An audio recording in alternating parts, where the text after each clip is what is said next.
Hola, este es el vídeo correspondiente al ejemplo en el cual se va a utilizar un mapa autoorganizado junto con un perceptor multicapa aplicado al problema muy conocido de los dígitos manuscritos o MNIST. Como se puede ver en la pantalla, es un código que está realizado en el lenguaje de programación Julia. Lo primero que hace es cargar el módulo correspondiente a los datasets utilizados comúnmente como ejemplo en aprendizaje automático, en Machine Learning, y un módulo de álgebra lineal para hacer ciertas operaciones con matrices. A continuación, como vemos, se cargan los datos iniciales del problema en una serie de variables que se van a utilizar a lo largo del código. En primer lugar, la dimensión de las entradas. Como sabéis, MNIS es una base de datos de dígitos donde hay almacenados matrices de píxel de 28 por 28 correspondiente, como os decía, a los dígitos manuscritos. Entonces la dimensión del problema, la dimensión de la entrada será 28 por 28 y se le añade esa componente para realizar la normalización extendida. A continuación, el número de filas del mapa, el número de columnas, el número de muestras para entrenamiento, que son 60.000, el número de muestras para test, que son 10.000, épocas que hemos fijado igual a 100. Como el tamaño del mapa es de 15 por 9, para cubrir la menor de las dimensiones hace falta un radio de vecindad de 4. A continuación, este alfa de aquí no se utiliza para nada. El alfa sub 0 inicial que vamos a utilizar es 10. Iniciaremos también el contador de iteraciones a 0. También uno de épocas a 0. Y una lista donde se va a almacenar las tasas de acierto correspondientes a cada época durante el entrenamiento del mapa autoorganizado. Bien, una vez que se han cargado estos datos iniciales, se procede a almacenar o a recuperar los datos correspondientes a MNIST. Esto se hace a través de este módulo que aparece aquí y la llamada correspondiente. Bien, como sucede y como ya se ha comentado en el vídeo correspondiente a la teoría, es indispensable que los datos tanto de pesos como de muestras estén normalizados. Para ello, lo que vamos a hacer es crear una matriz inicialmente llena de ceros, donde se almacenen las futuras muestras ya normalizadas. Fijaros que a continuación lo que se hace es normalizar a través de esta función, normalize, una serie de un vector, básicamente, que se compone del vector original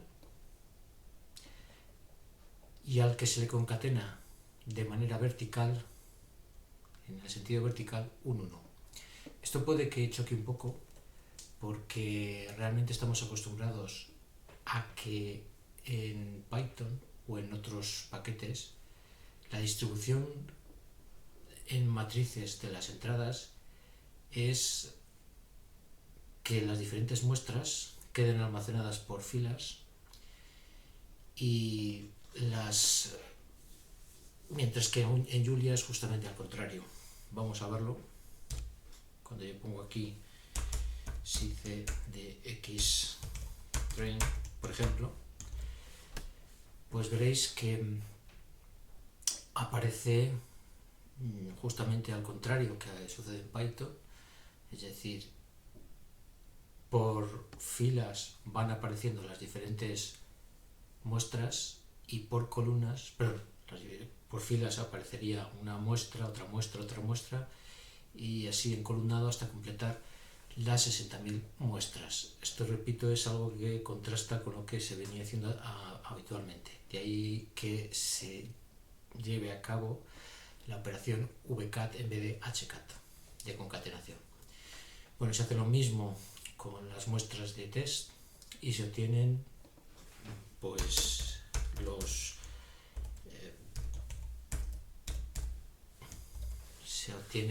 las muestras correspondientes al test ya normalizadas. Fijaros que ya tiene aquí 785. 785 es de 788, que sería el 28 por 28 más el 1 correspondiente. A continuación lo que hacemos es definir e inicializar el mapa autoorganizado.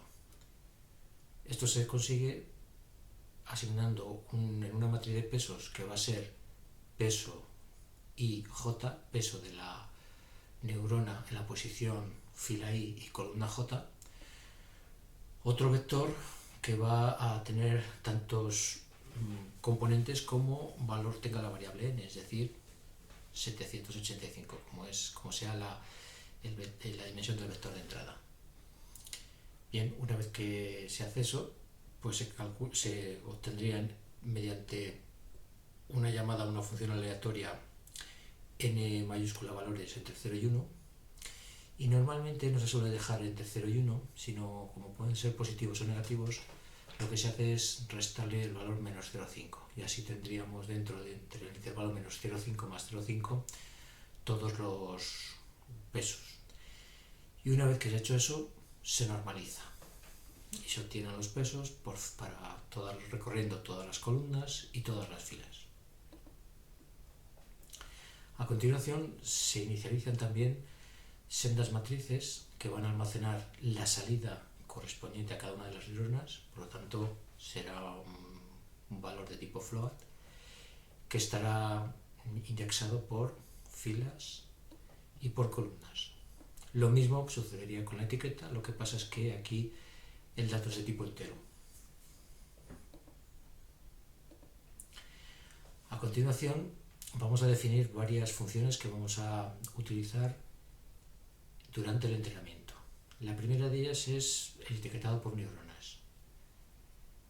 Esta función lo único que va a hacer es coger los pesos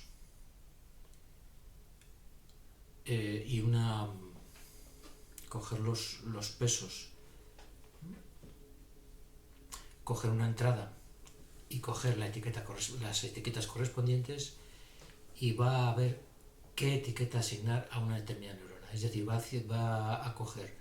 a fijar una determinada neurona y sobre esa neurona, o neuronas, mejor dicho, porque esto lo va a hacer sobre todo el mapa.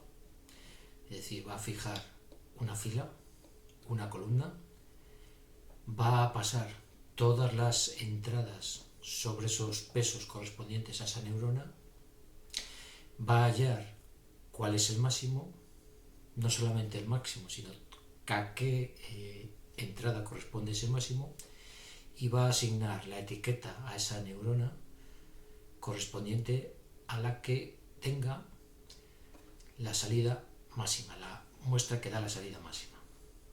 Entonces, una vez que ha hecho eso, pues lo realiza con todas y cada una de las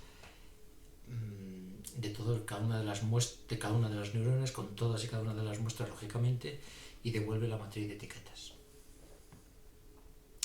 Después vamos a utilizar una función que nos va a decir cómo, sería una especie de métrica que nos va diciendo cómo va evolucionando el aprendizaje. Y simplemente lo que hace es, con el etiquetado que se tenga, se hacen pasar las entradas correspondientes a test, se multiplican por los pesos para obtener el producto escalar, es decir, obtener la salida del mapa ante estas entradas, se obtienen las neuronas ganadoras, es decir, se obtienen las etiquetas que sean, se comparan con la salida deseada, y si hay coincidencia, se incrementa este contador de aciertos, como veis aquí, a 1, y siguiente muestra. Entonces aquí lo veis, se inicializa una variable 0, se define una variable cuántas filas tiene, cuántas columnas tiene, cuántas entradas hay, la salida del mapa, que inicialmente se pone a 0, porque esto, la salida del mapa, es una salida que se va a obtener para cada muestra. Entonces esa salida del mapa por filas y por columnas, es decir, la salida del mapa de la neurona en la posición F y C, pues será el producto escalar de esos dos vectores. A continuación se calcula el máximo, se ve a qué etiqueta corresponde y finalmente, si hay coincidencia, pues se incrementa el contador de aciertos. Y lo que hace es, una vez que acaba todo eso, devolver cuántos aciertos hay. Podríamos haberlo dividido aquí por el número total de muestras. Se puede hacer esto o no, eso es independiente, porque al fin y al cabo es una división.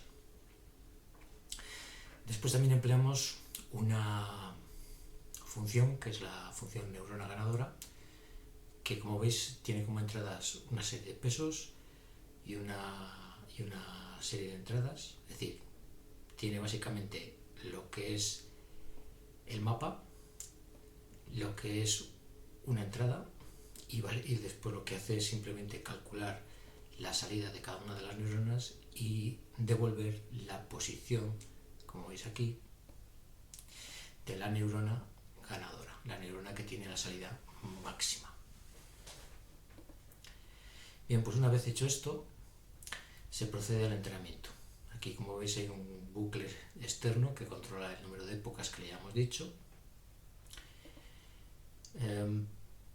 En cada una de las épocas va recorriendo todas y cada una de las muestras, calcula la ganadora, a partir de ella la matriz de vecindad por filas y por columnas, es decir, va creando dos vectores por filas y por columnas, índices de fila, índices de columna, que después va a conjugar en estos dos bucles anidados para posteriormente actualizar los pesos de acuerdo a lo que se ha visto en teoría.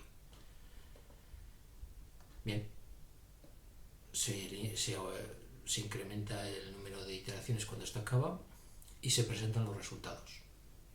Se presenta pues la época, cuál es el valor del radio, cuántas iteraciones, cuál es el valor del alfa, el tiempo de entrenamiento, y después se realiza un test para ver cómo evoluciona el aprendizaje. Esto en principio no sería necesario, pero para poder realizar el estudio más detallado, pues no queda otro remedio. Esto, como veréis a continuación en los datos de las mediciones del tiempo, es algo que ralentiza mucho el aprendizaje y podría no hacerse en los casos reales, porque, como veis, por ejemplo, aquí, en la primera época, donde el radio es 4, el alfa es grande y el tiempo de entrenamiento es de 66 segundos. Bueno, el tasa de aciertos tampoco cabría esperar que fuese muy allá, es el 17%, y lo que es la verificación, es decir, el etiquetado y después el test propiamente dicho, pues son 30 segundos. Cuando el radio es 3, lógicamente, como el número de muestras que hay que actualizar es menor, pues pasa de 66 a 46 segundos, bueno, más o menos.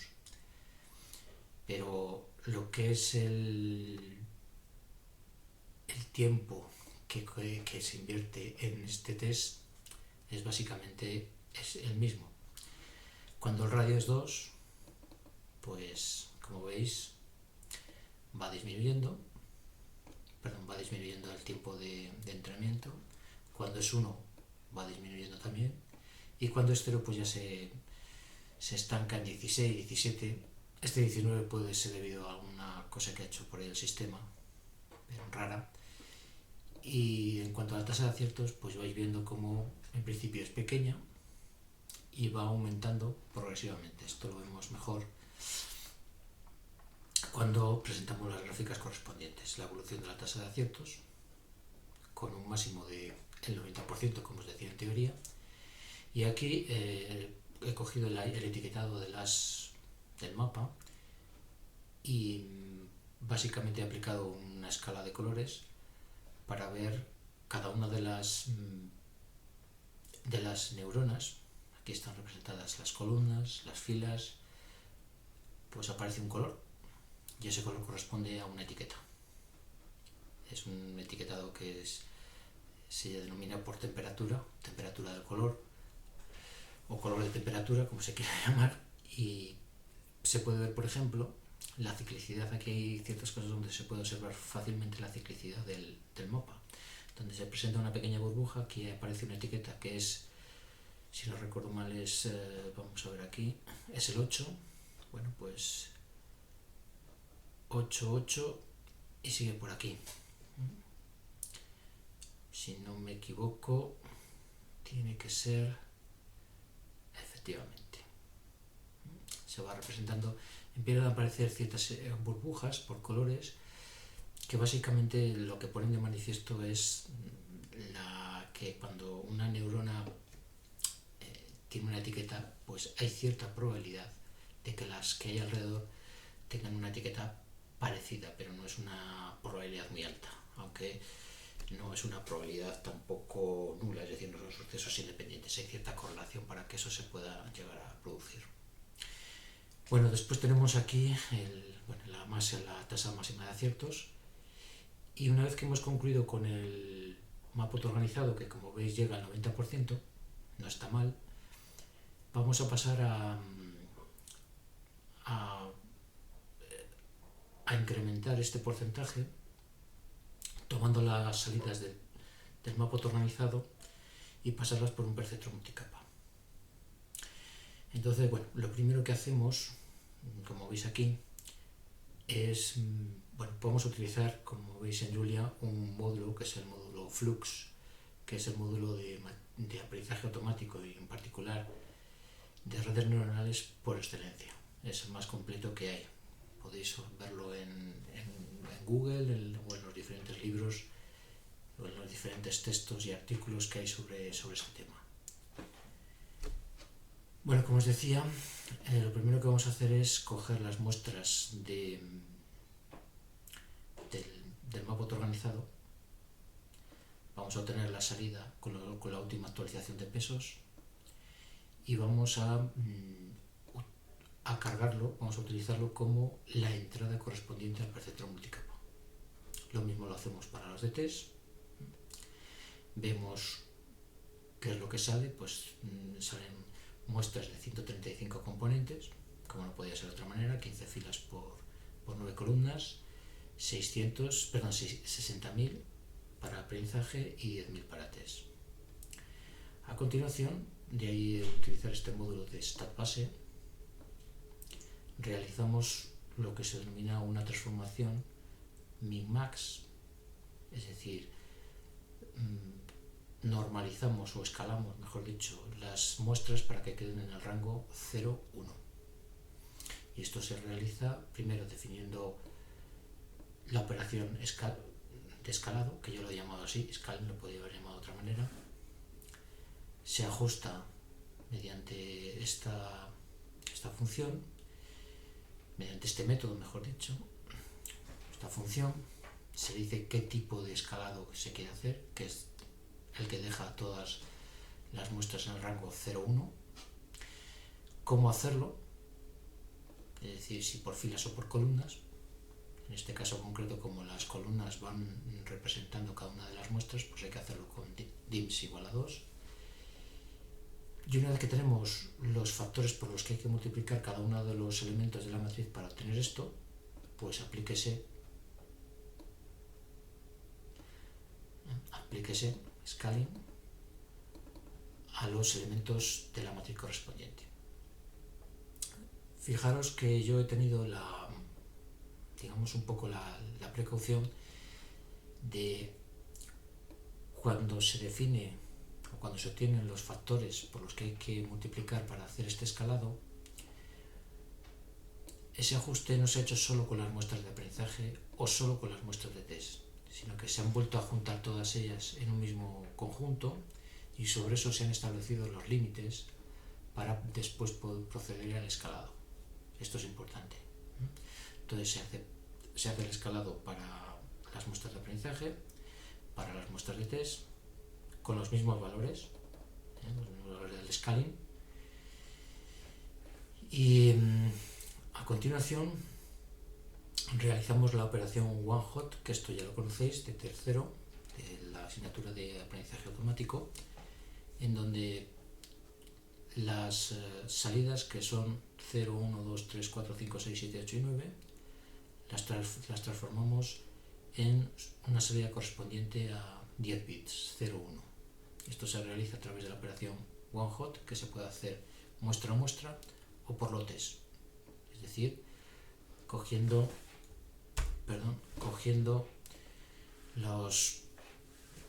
una matriz que abarque a más de una muestra.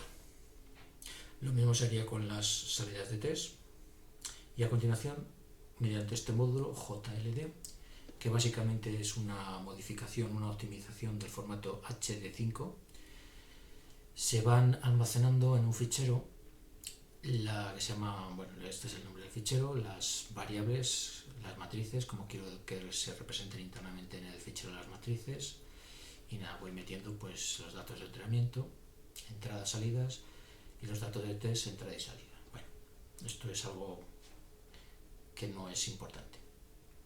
Una vez que se ha hecho esto, se pasa a definir lo que se llaman los cargadores de datos, que no son más que estructuras, son iteradores que se van a utilizar en los módulos de Flux para ir suministrando datos con los que realizar las diferentes iteraciones o las diferentes pasadas del algoritmo de aprendizaje. Entonces, la función que se utiliza es el data loader, donde le metes en este caso concreto, los datos de entrada, los datos de salida y cómo quieres que sean los lotes. Puede que el aprendizaje sea de 1 en 1, de 2 en 2, o como en este caso, que les hemos metido de 200 en 200. Y además, cada vez que se realiza una época, pues obligamos a que la extracción se haga de manera aleatoria, es decir, de manera estocástica. No siempre los 200 primeros tengan que ser los mismos, sino que pueden variar. Lo que sí que se garantiza es que al final de todas esas lotes que se van formando, pues se ha abarcado a todos y cada uno de las muestras de aprendizaje que se ponen ahí. Esto no es necesario, esto de hacer un data loader como vamos a ver a continuación, para el aprendizaje, pero se podría hacer también. Lo dejo ahí. A continuación se define la estructura del procesor multicapa, que, como ya se dijo en el vídeo anterior, consta única y exclusivamente de una capa oculta de 60 neuronas, después de una capa de salida de 10, porque 10 son las clases que tiene que obtener. Y aquí podríamos dejar, como veis, cuando definimos una capa dense, definimos la entrada, definimos el número de neuronas y definimos lo que es la función de activación. En este caso es una modificación del rectificador lineal, lo podéis ver en los libros cuál es exactamente, pero vamos, es una versión más elaborada que la que en teoría hemos visto. Y aquí, en principio, si no ponemos nada, pues sería la función f de x igual a x. Bien, no lo dejamos así, sino que lo pasamos por una capa que sería softmax, donde todos estos f de x igual a x se filtran por esta función, softmax, que da un valor entre 0 y 1, ya sabéis, a través de esas exponenciales, y que se interpretan como una probabilidad de pertenencia a una determinada clase, de tal manera que la suma del vector de salida, que de 10 componentes, debería ser igual a 1. Bueno, una vez que se ha definido la estructura, que esto es lo más importante, a continuación pues el optimizador. Esto pues hemos utilizado el más común o el que más popularidad tiene, que es el ADA. Si no le ponemos nada, estos serían los valores que adquiere. Esto sería básicamente el factor de aprendizaje, el factor de momento y los factores que van a ir multiplicando a las diferentes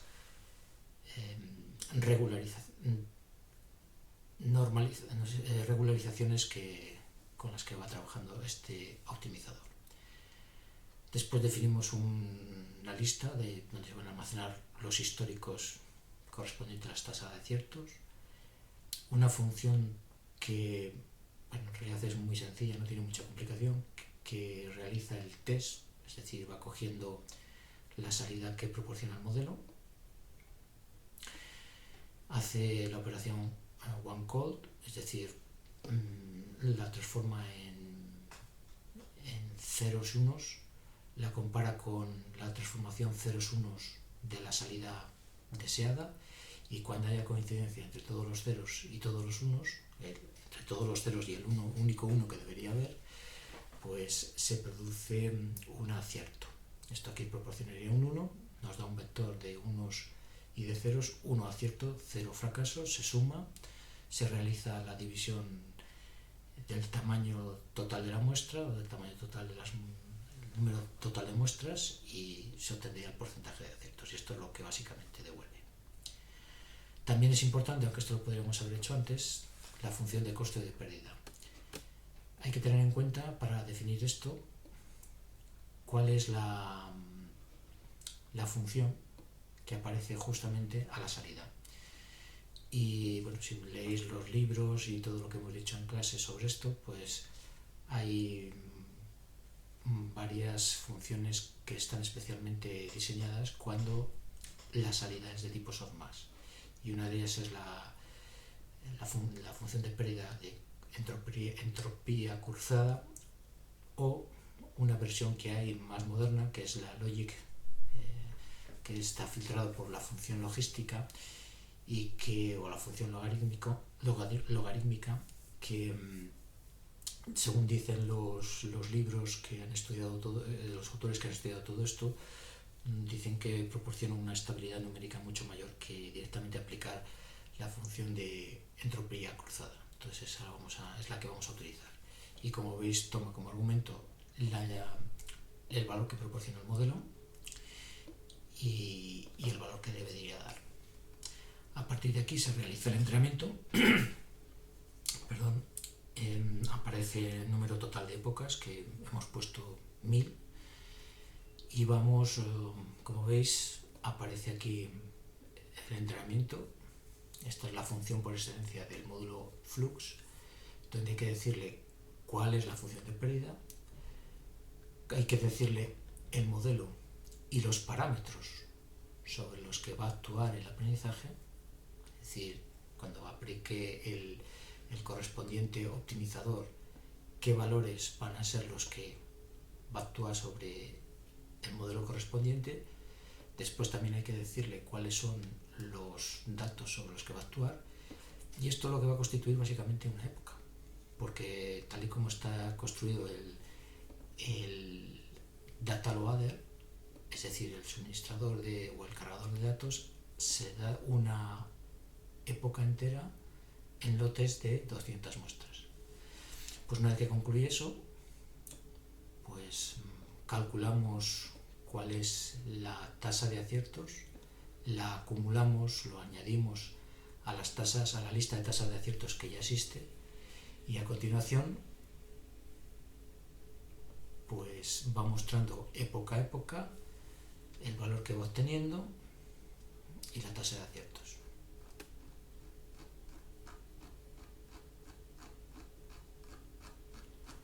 Bueno, esto es un poco largo, y al final, pues como veis, represento la evolución del aprendizaje, en realidad la evolución de la tasa de aciertos conforme a las épocas, y vemos que llega la tasa de aciertos al 97,4%, lo cual, bueno, está bastante bien, y esto se obtiene en una época bastante avanzada, lo cual significa que no sé si podríamos obtener si aplicamos más épocas, pero bueno, yo creo que con esto es más que suficiente para ilustrar cómo no solamente a partir del mapa autoorganizado, sino el mapa autoorganizado junto con el perceptron multicapa, se pueden obtener grandes resultados, resultados realmente excelentes. Se pueden obtener mejora de los resultados empleando combinaciones de dos sistemas, en este caso concreto de un mapa autoorganizado y de un perceptron multicapa, y de cómo se pueden enganchar bien. Hay un pequeño detalle que me gustaría recordar, porque quizás ha pasado un poco desapercibido, es cómo se enganchan la salida del mapa autoorganizado y la salida y la entrada del perceptron multicapa. Vuelvo otra vez aquí. Esto es una de las claves.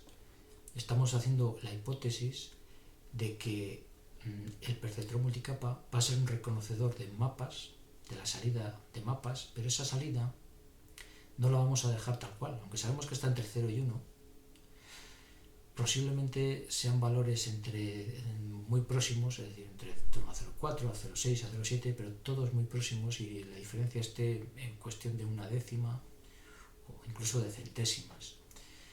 Entonces, para poder amplificar estas diferencias es necesario que se realice una transformación, un escalado 0,1, en donde se considera que cada una de las neuronas representa ahora un atributo, una característica que tiene que reconocer dentro del vector de las muestras el perceptron multicapa. Es decir, que cada una de las neuronas vendría a ser una especie de característica así en abstracto, hipotética, que juntándose con las características de la neurona de al lado, de la siguiente, de la siguiente, de la siguiente, forman una muestra de entrada a un perceptron multicapa, a un perceptron en este caso concreto, con 135 atributos.